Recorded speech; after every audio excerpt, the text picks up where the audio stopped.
Good afternoon, everybody. So, yeah, like Jason said, I'm Woody. I am Phil and I are both members of the O'Fallon, Illinois Rotary Club, Noon Club. We've got 3 clubs down there.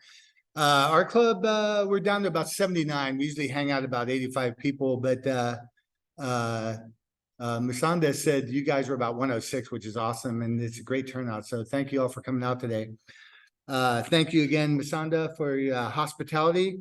And I want to thank the Bella Milana lady. She let us in and she was just so sweet and loves her job. And I'm like, you got to keep her there. Rehg, he and I are board members at the Greater St. Louis Air and Space Museum in Cahokia. We just shut that down. We're moving out to Creve Coeur. We haven't got up and running there, but we pretty much moved everything out to Creve Coeur in Missouri. Jason, thank you again. I appreciate the invite. A couple shout outs. Jack, is it Jack, F-86 pilot? Okay, very good. Thank you for your service, Jack. And I guess Kevin, you was a full bird colonel. Very good. Congratulations and thanks for your service. Do we have any other veterans in the crowd? Very good. Yes, sir. What were you? Very good. Thank you for your service. That's awesome. Anybody else? So yeah, before I introduce Phil, I started this. Phil's been in the club for about 40 some years, I think. But I started our club about 7 years ago, rose up to be the president. And this guy being a vet and myself being a vet, got me actively involved in Rotary and our connection to Rehg across America. We went from just doing one cemetery in O'Fallon every year to 3 in O'Fallon and 3 in Shiloh. We're up to about 800 Rehgs that we put out every year for veterans. The other thing that we've been intimately involved with is TAV, Disabled Veteran, which is Dogs for Vets with PTSD. We've kind of backed out of there because there's been some changes in the program, but we've sponsored 5 dogs, including a Purina dog, $30,000 per dog from our club, from our district, actually. Our club was a big part of it, though, but we're real proud of that. Yeah, I was a retired colonel, 30 years, KC-135 tanker pilot.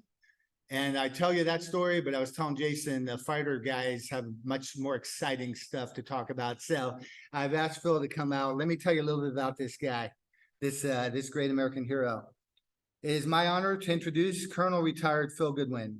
Phil learned to fly when he was 15 years old on a grass field near Otis Air Force Base in Cape Cod, Massachusetts. He got his pilot's license even before he had his driver's license. He enlisted in the Air Force because it seemed like the right thing to do, and it was. Phil didn't do too much flying early in his military career, but that changed after he attended Air Force Pilot Training School in San Antonio, Texas. In December of '55, he earned his wings when he was 22 years old while stationed at Williams Air Force Base in Mesa, Arizona. Phil was later stationed at Lockbourne Air Force Base near Columbus, Ohio, known today as Rickenbacker Air Force Base. While at Rickenbacker, Phil flew F-86 light interceptors like Jack. And he was later transferred to Incirlik Air Base in Turkey and was transferred back to Cape Cod Otis Air Force Base, where he flew the F-101 interceptors for almost 6 years during the Cuban Missile Crisis. The F-101 carried 2 nuclear weapons. Phil said if the Russian bombers would have come down the coast and into Cuba, we might have had to do something. We were ready to go, but luckily we did not have to do that. While Goodwin was stationed at Otis, he suspected he'd be sent to Thailand, where fighting was starting to escalate in Vietnam. Phil, who was then 32, ended up volunteering to go to Thailand in '66. But before he deployed to Thailand, he had to learn how to fly the F-105 at McConnell Air Force Base in Wichita, Kansas. The F-105 Thud was the world's largest single-engine fighter at the time. It weighed more than 53,000 pounds, and when carrying full fuel and up to 16,000 pounds of external ordnance, its bomb load could be twice that of a World War II heavy bomber. And at altitude, its top speed was more than 1,500 miles per hour. The F-105 also had a 6-barrel cannon, which rotated like a Civil War Gatling gun, but fired 20-millimeter projectiles at 100 rounds per second. After spending 4 months at McConnell to learn to fly it, he was deployed to Thailand. Phil was 33 years old in February 67 when he flew his 100th mission in the F-105 Thunderchief Thud during the Vietnam War. He ended up flying a total of 125 missions over North Vietnam before his tour ended up in the winter of 67. Phil was awarded the Distinguished Flying Cross. That is huge. And the Air Medal with 11 oak leaf clusters. After Thailand, Phil was sent to Tyndall Air Force Base, Panama City, Florida, where he was assigned to the F-101 again. He then transferred to Military Airlift Command here at Scott, where he flew the C-141 cargo aircraft. While Phil was with Mac, he was assigned to Charleston Air Force Base, where he commanded the 41st Military Airlift Squadron. In 77, he was promoted to full bird colonel and transferred back to Scott Air Force Base. Looking back, Phil said he enjoyed his military career, which lasted almost 29 years before he retired on January 1st of 80. He accumulated more than 7,000 flight hours, including more than 4,000 flight hours in combat and more than 2,000 in transport aircraft. Ladies and gentlemen, without further ado, it is my honor to introduce this great American hero, Colonel Retired Phil Goodwin.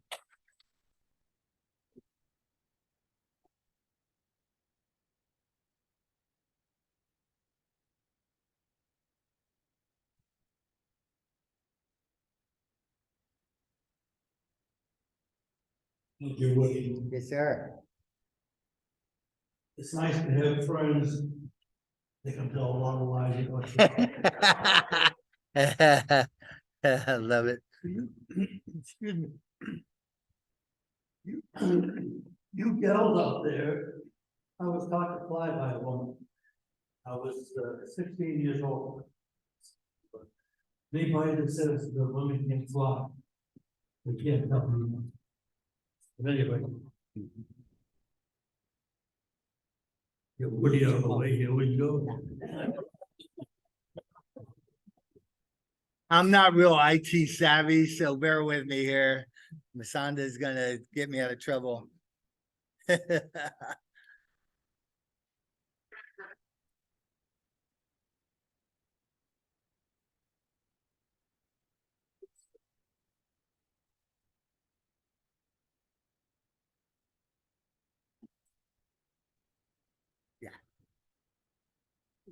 Can you turn off so I can make an introduction before we go? And I can just hit a stop button. Oh. Go ahead, Sal. Okay, what I just want to do is way of introduction. I grew up, as you could probably tell, in the Boston area. Actually, Quincy, Massachusetts, the home of John Quincy Adams, one of our first presidents. My best friend Herbie, his brother, had a girlfriend, Shirley Rideout, who was the instructor pilot, as I mentioned. And we'd go down to Cape Cod at an airfield just out of Boulder Air Force Base called Kudamessa. And Shirley taught us all how to fly. So anybody that tells me that a woman can't fly, I got another story to tell. But that was my early childhood career. Very good. Okay, on to the presentation.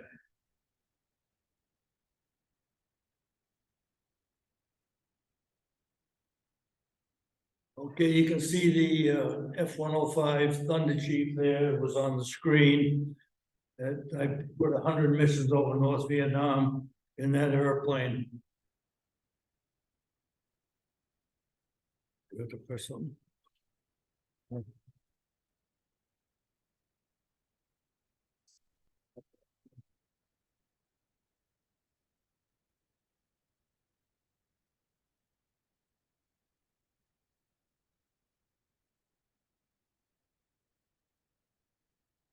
There you go. Here we go.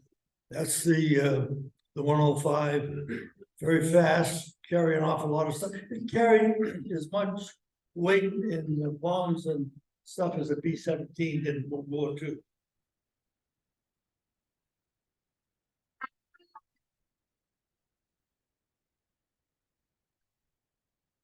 Thud Ridge was a ridge we flew down. We take off from Caracas north just to the Chinese border. Of course, there's no outline saying where the Chinese border was, so I guess I spent a lot of time in China. But anyway, we come down what we call Thud Ridge. It would take you right to Hanoi. And the reason we did Thud Ridge is because they couldn't bring the anti-aircraft guns up on the ridge, so we were relatively safe getting down there. This you can see, guy with a 100 mission patch. I have one of those on my flight suit hanging in the closet. And you can see on the right side, the uniform we wore. We had a G suit and we had a flak vest with pockets with radios, carried a 38 millimeter handgun, and of course a parachute on the back. And on your legs, you can see the G suit. And for those of you not familiar, when you pull the airplane hard in a hard turn, you pull a lot of G's, and the G suit would inflate and keep the blood from going up in your upper body down into your legs. And of course, on the right side, you can see the cockpit of the airplane. It looked like an awful lot of stuff, but in reality, there was only a certain number of things you really paid attention to. The rest of it was just there. Boy, I got it. Okay. See, the reason I brought Woody is so he can press the buttons. I can do that. Again, you can see a closer picture of the cockpit. See the stick in the middle. Right up behind the stick is a radar scope. And you had all the different throttle on the left, the afterburner, drag chute handle, and all the other gauges and instruments. It looked like an awful lot, but you really didn't pay attention to them all. When anybody set up on an airplane like this, those are certain ones you look at, and the rest are kind of just there. Am I just? Okay. Okay, this is the front view of the 105. They call it the Thud, THUD. You can see the nose of the airplane with radar is just off to the right side. Is looks like a little slot vest with a 20 millimeter Gatling gun was that held 1,000 rounds of ammunition. You had to be careful because you go through that in 10 seconds. You can see where we carry the bombs under the wings. We carry bombs, rockets, also centerline. We carried bombs. We carry 750 pound bombs, two 2,000 pound bombs, 3,000 pound bombs, a variety of different ordnance. It's gonna show some of that. No, there you go. Oh, this is the gun. They made a Gatling gun, like I said, 1,000 rounds of ammunition.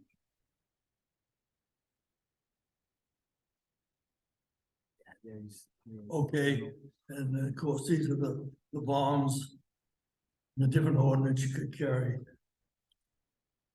Centerline on the wings.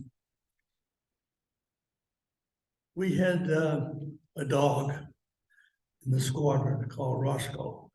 And Roscoe could get away with anything, as you can see in the bottom left-hand side there. He's sleeping in the wing commander's chair.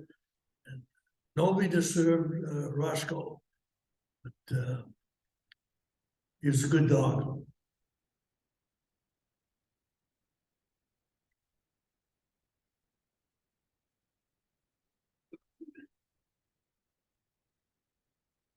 Okay, you might not recognize it, but that's me 2 years ago. Handlebar mustache, gotta love that. There's a I think he was out of Regs there, but that's all right. 750 pound bomb. I got my arms around the bottom of the aircraft. And on the right hand You can see that here.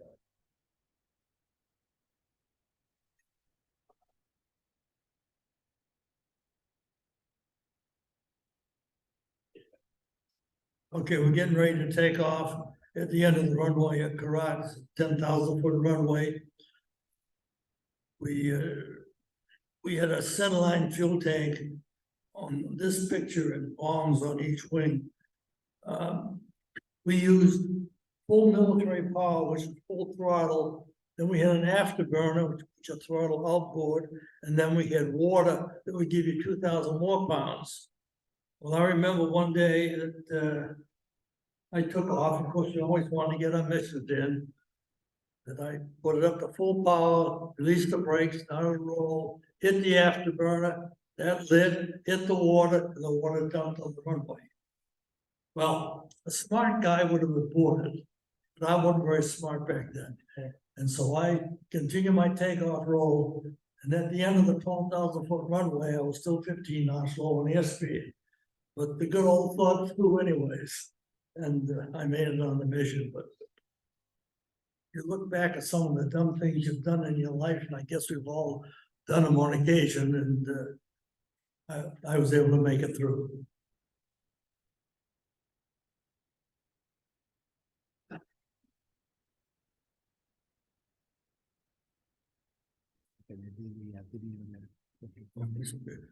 Here we go. We're just flying this two 105s heading up toward the tanker.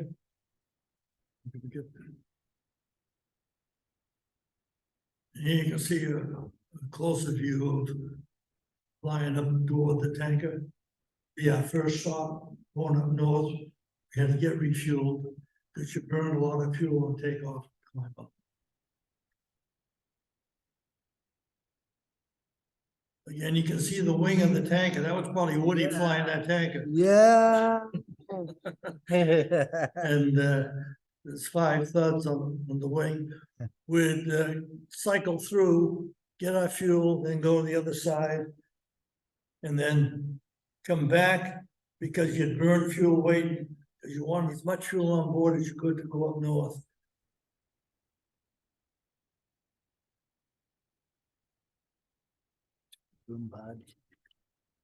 Okay, and this one here, you can't say Woody, but Woody was up here. No. But that's the boom of the tanker, and the 105, as I refer to as the thud all the time, was very easy to refuel because it had its refueling receptacle right in front of the cockpit. So you could just stick it in yourself, basically. They put the boom down, get your fuel, and go on. Something like the F-4 or whatnot had the refueling receptacle behind the cockpit, and that made it more difficult.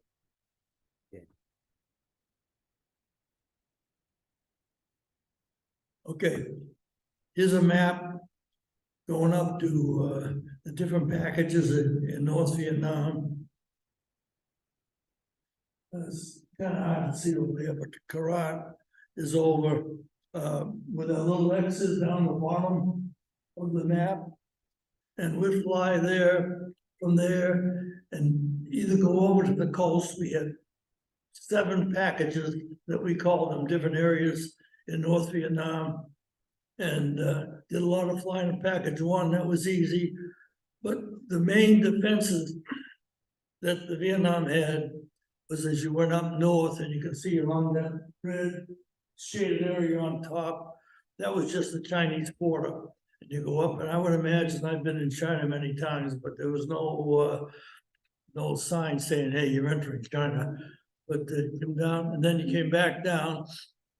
There's a group of mountains that will go from there all the way down to North Vietnam, and we call that Thud Ridge. And we like to get down the mountains, Thud Ridge, because they couldn't get the guns up there, and that made it relatively safe. Get down, you drop your bombs, and then head on back to Karat.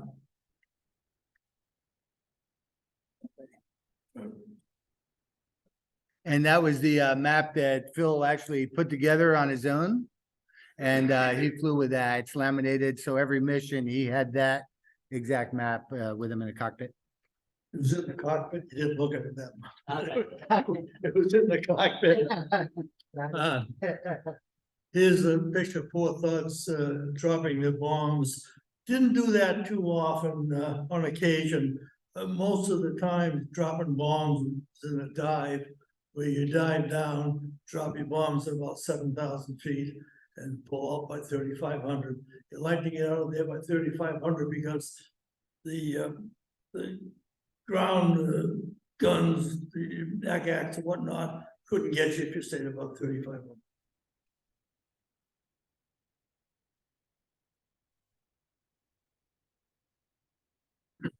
Don't know whether this is annoying Jane or not, but you've seen her pictures of the SAM missile over North Vietnam. That's what one looked like.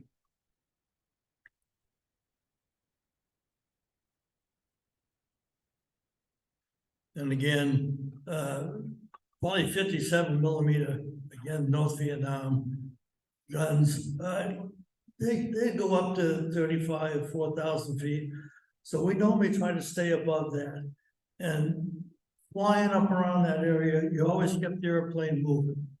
You never flew in a straight line. It was always like this. So if they shot you here, you were over here by the time the projectiles would get to you.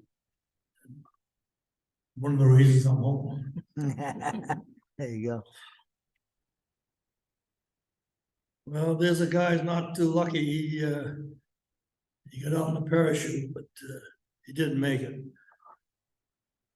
You can see the chute up there, plane going down.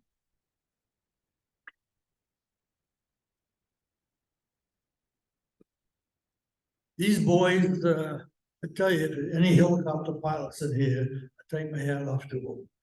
They'd go up into areas that you really shouldn't be in for them to rescue third pilots and F-4 pilots and whatnot that get shot down. And so, like I say, I'll take my hat off to them any day.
They're the crew chiefs, bless their heart.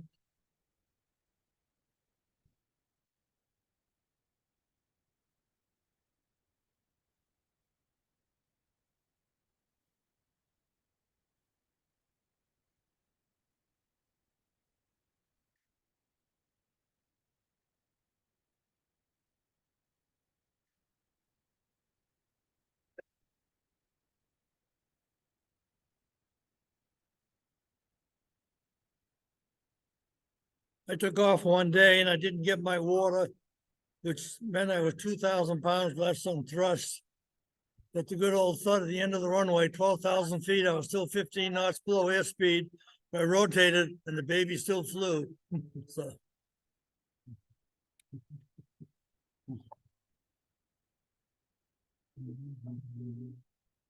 Four ships most of the time, Phil? Yeah. Four ship formations most of the time.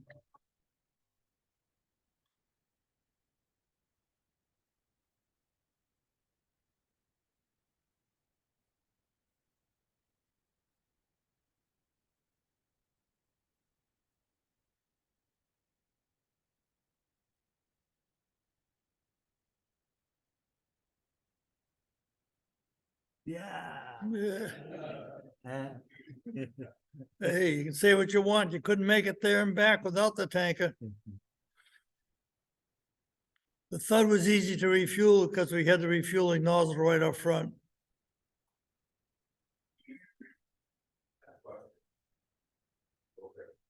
I saw a video What do you say?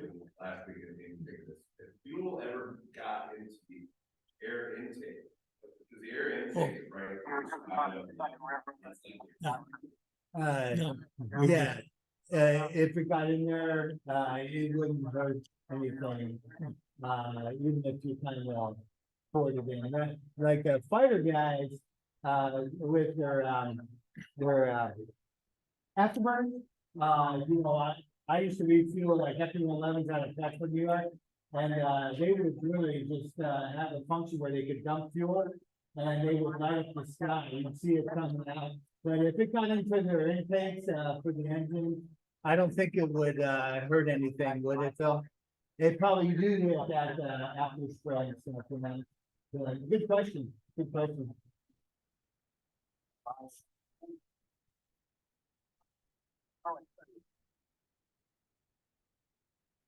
Yeah, the F-111 guys at Blacksburg used to call it a Zippo lighter. They would just pour it through fuel and give the tanker guys a little thrill, you know. After they got their gas and they burn it all right there. That's a MiG. MiG, yep, there's a MiG, probably a MiG-21, I'm guessing. Yep. It's your gun sight.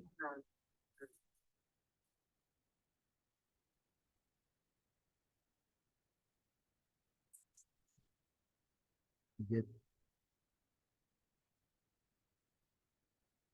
We through.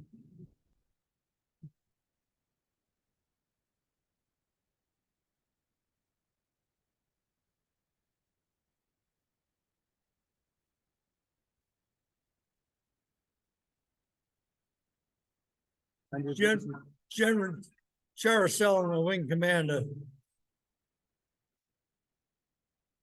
That was his 100 missions, so once they got 100 missions, they were basically sent home. Their attrition rate was over 40%. They lost 40% of their aircraft and pilots. Once you got to this milestone, you were sent home, typically, right, Phil? Yeah. If you played your cards right, you're all right. A lot of people didn't. Yeah, I know we're coming up on time, Musanda. I just wanted to read something here real quick. Of the 833 F-105s produced, 334 were lost in combat, along with 150 air crew. Despite its depressing 40% attrition rate, the F-105 was a qualified success and would become an icon. For that, we can thank those who designed and adapted it and those who flew and fought in this aircraft. So I just want to give this gentleman a round of applause. And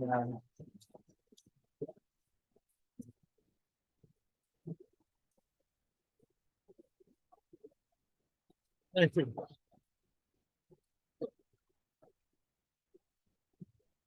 Do we have any questions? oh, I got some questions. Did you have any air combat yourself? No, I did see MiGs, but we were not maneuverable enough to dogfight with them. So, but we could get away from them. Who made it one? Republic, Republic, yeah, Churchill, Republic. yeah. What was the main reason the plane would come down? Was it anti-aircraft? Was it MiG fighters that would take them out? What was the main thing that stopped? Most of us was anti-aircraft. But if you kept the airplane moving, if you did what you were supposed to do, you stood a good chance of coming home. Stay above 7,000 feet, stay above small arms fire, keep the airplane moving, because when they shoot a projectile, it goes like this. Well, if they're going here to hit you, by the time the projectile gets here, you're over here. You're okay.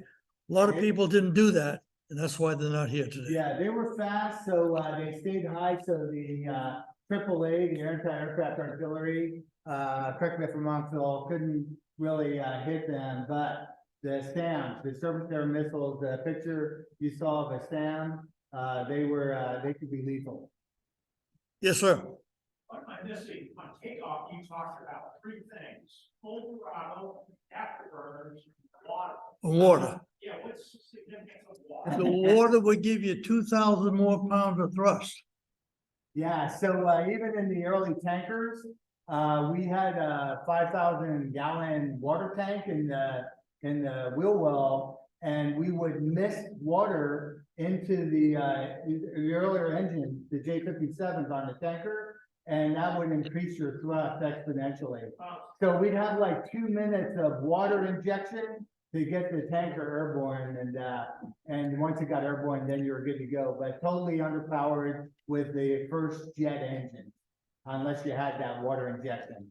I think I told you one time, taking off, hit the water and it dumped on the runway. And a smart guy would have aborted, but I wasn't that smart. And I made it airborne. The old Thud flew 15 knots below takeoff speed, but I'm here today. Oh, Yeah, I have two questions. Yes, ma'am. When they were in the dogfight, what aircraft was the one that would be in the dogfight? It won the Thud.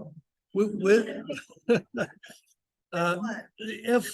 F4 would be one that would be in the dogfight. yeah, it was typically like MiG-21s from the North Vietnamese and F4 Phantom 2s. Yeah. Right, Phil? Yeah. They would be in a dogfight. We could outrun those other folks, so My that was, second question is, how many pounds of fuel do you carry in yours? Oh, 30,000 gallons, it's like 185,000 pounds, and Strategic Air Command, you know, and SAC, those tankers had to be fully loaded with gas, and if you lost water, you were not gonna get airborne, so, yeah, that was all by design, you had to go max fuel load to get off, you had to have water injection and go do your mission. I know, another question, is the fuel, is it still in front of the cockpit now, or how does it change? when the 105, it was in front of the cockpit. It Yeah. made it very easy. Yeah. An F4, it was behind the cockpit. Yeah. And you had lights on the tanker on the bottom, so you'd fly the lights and then the boom would come down behind you. We were Has very easy. technology changed that today? No, the receptacles are still at different places, like on the F-15, it's kind of weird, it's kind of off to the, I think the pilot's side, like in the forward part of the wing. Yeah, they have a thing that comes on. don't Yeah. they? Yeah, and then all the Air Force aircraft can be refueled still to this day.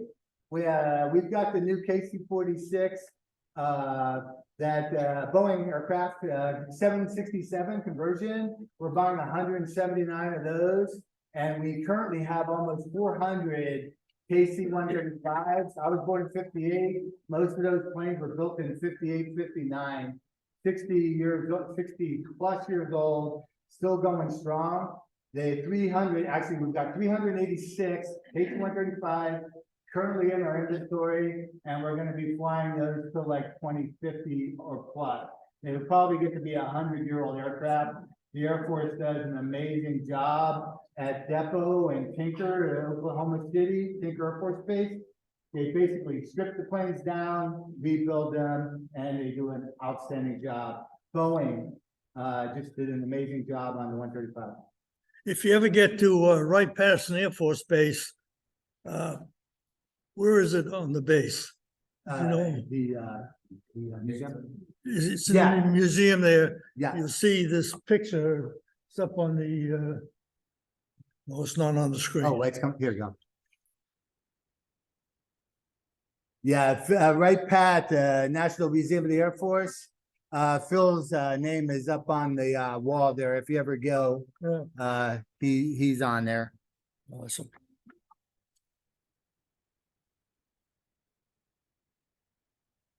That's okay. My name's there. Sorry. Sure. Oh, there it comes. I think we gotta finish up there. Thank you, thank you, thank you.